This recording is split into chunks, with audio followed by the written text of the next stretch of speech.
Gentlemen, welcome back to MLG Blue, and we are currently in this best of 5 series between Sen and Vibe. Vibe currently at 1 game, the first foreigner map victory so far in this tournament, getting off to a flying start there for the Root player. We can also update you on the current situation over at MLG Red if you are not watching on multiple monitors, which you should be, because you are in fact some kind of lead hacksaw. So please, by all means, do go and watch Red as well. Current situation is Innovation from STX Seoul is up 1 game in the best of 5 series against EG's Huck. We are going into the next map, which will be Cloud Kingdom, and I'm intrigued to see what build orders we'll be seeing out of these guys. Absolutely, and we're just making sure that the players are indeed ready. And I gotta say, that was a very impressive game number 1 from Vibe, as I think he made a good decision to stick with those mutalisks, because a lot of times what you'll see is players, when they have that pressure at their front of the base, they freak out, they overcommit, they make something like roaches or zerglings, but it's already too late because your opponent had been focusing on making those units, and so he was able to kind of weather the storm, and that's exactly how timing builds work, where if you hold them off and you continue straight ahead without being slowed down at all, then you are just going to wreck their world. But anyways, let's go ahead and hop into the game. Up in the top right side, currently up 1-0 and representing Team Root, it is indeed going to be Vibe. And down to the southwest position in the red trunks, all the way, oh yes, from the other side of the planet, man. This guy is a hero in his own right, but he's got a mountain to climb. Team Gamma Bears also playing Zerg. He goes by the name of Sen. And I gotta say, I was talking to both these players before the game was getting started, and actually talking to a lot of the players backstage, and I don't know how they managed to actually travel this much for these tournaments, John. I mean, I only had to fly 3 hours, and I'm exhausted. Some of these players flying 16+ hours. As I was talking to Feast, that's how long he was on a plane. Oh, man. So that's something to definitely keep in mind. Is day number 1, not only is there so much pressure, but you also been on a plane for 16 hours, and you haven't necessarily had too much time to warm up. So it's really the players with the core values, the core skills, are the ones who are going to progress. Yeah, I mean, it comes down to the fact, really, that you often see some players just simply not perform all that well at tournaments like this, even though they're smashing it online, or they happen to show up to a tournament that was near their house and they did really well, and so on and so forth. Travel takes a lot out of you as a player and as a commentator, but I think we have the easier job whereby all we need to do is talk. These guys have to focus on playing the games of their lives in one of the toughest formats they have ever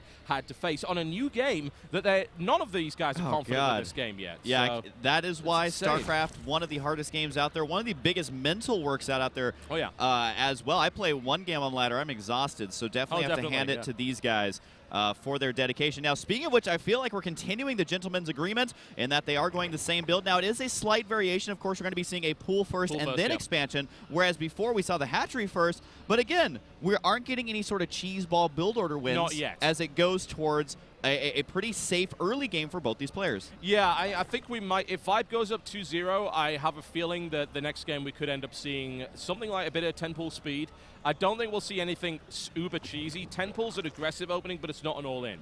So we might see that maybe. But it's interesting that both of them went pool instead of hatchery. I just feel probably because it's just a slightly smaller map, they feel, oh, right, well, if the other guy decides to get a bit more aggressive, I've just got to be ready for that. And I'm not going to be ready if I go hatch first. So we will see.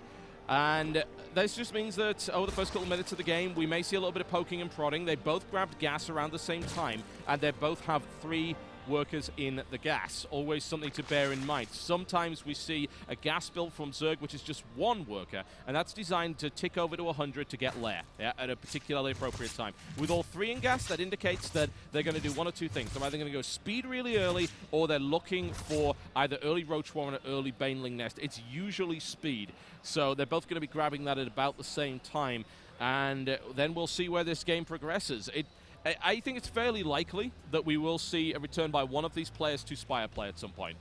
It's so dominant mid-game, why would you not? Yeah, I mean, Spire and ZVZ is so good. There's so many options now, especially the Swarm Host being added into kind of that lair tech stage of the game. We'll see if players decide to go for that. But one thing that I always think is interesting about best of 5s is, of course, your first game is always important because it's going to be setting, you know, kind of your mindset for the rest of the series. But I would also argue that the second game is almost as important, if not more important, because because what the second game is going to decide is whether it's a tie, which is essentially now a best of 3, or whether one player is 2 games up, which is just ridiculous. That means you're 1 game away from being eliminated. So at this point of the tournament, Vibe, if he hunkers down and gets that game, he's going to be in good shape. I feel like if Sen is able to take this game and tie it up, he's going to be feeling much more confident because now it's a tied series, and Sen just basically says, I have to win a best of 3 now. Yeah, I feel in most circumstances when a player goes up 2-0, the majority of the time he's going to 3-0 sweep, because if you are the guy who is down 2 games in that series, you have a lot more factors to consider. With a couple of games in hand, you can throw out builds that would be more risky, that have a chance of losing, but also have a chance of paying off big. So that means that you've got to be thinking, is my opponent going to cheese me in game 3? Or is he going to be playing straight up? So Sen needs to win this, I feel, to get back into this game. And we'll see how it turns out. A little bit of a run-by going on right here. Sen is actually building a lot of lings. And this is an interesting move, considering usually you don't build that many lings at the start because they're easy to cancel out with defensive banelings, especially on narrow ramps. But if you can make a run through the natural, for instance, especially considering that this is going to get really messy right now because there's actually no banelings yet for Vibe. Oh, wow. Sen is going extreme with this. He has the banelings coming in from Vibe. Now, the question is, he's going to triple evolution chamber wall this area. This is a nice move, really nice move, a delaying tactic. Now, having more banelings than your opponent in this situation is not necessarily great because, of course, you know, a smaller number of banelings can cancel out a larger number, but what's going to happen is going to be a big bust through the front here.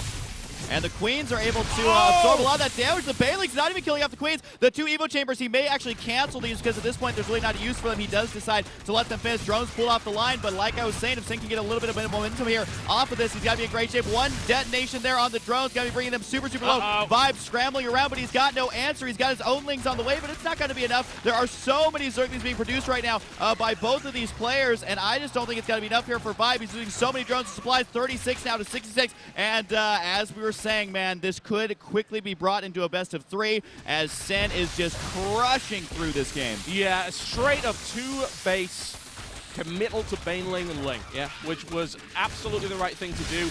And Vibe held the initial assault pretty well. Triple Evo wall off, great idea. Also managed to move in his Banelings and get good trades, efficient splashes, but it wasn't quite good enough to hold that many Lings and that many Banelings. And now Vibe is in a really tough spot. It's unlikely he'll be able to come back from this position. In come more Baneling detonations. If he can hold against this, even if he holds against this, what does he gain from it? He doesn't really gain anything. And there's the GG, nice and quickly there. And Sen pulls it back to 1 apiece.